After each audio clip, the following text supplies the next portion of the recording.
Nuove scosse in arrivo su Palazzo dei Giganti, movimenti che rischiano di sottrarre ulteriori porzioni dal terreno politico che sorregge l'amministrazione Firetto. Dopo i Di Mauriani che hanno lasciato la maggioranza appena qualche giorno fa, in netto contrasto con la linea di condotta del governo locale, tant'è che è uscito di scena anche l'assessore Franco Miccichè, si profila ora la perdita di un altro pezzo della coalizione. Acque agitate in casa del Partito Democratico Agrigentino, in aula serpeggia un certo malessere che il capogruppo di Aula Sollano, Angela Galvano, ha raccolto e girato alla segreteria cittadina del partito. Ad annunciarlo è Silvia Licata, responsabile della sede della Città dei Templi.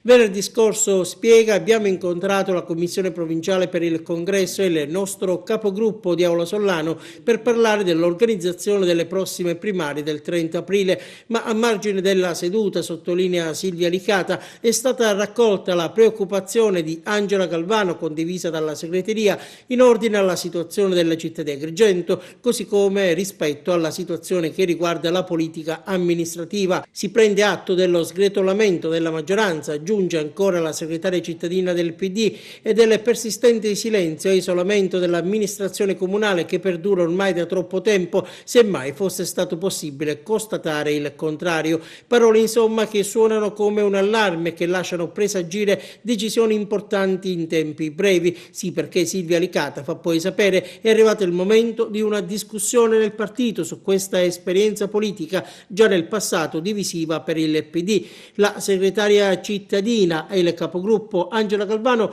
annunciano infatti congiuntamente di volere coinvolgere su questa vicenda, subito dopo le festività, gli organismi parlamentari in un'apposita riunione. Se dovesse abbandonare anche il PD, la giunta rimarrebbe orfana di un altro assessore, Gerlando Riolo, mentre in aula i numeri sarebbero ancora dalla parte di Firetto, ma solo con 1 o 2 consiglieri di scarto.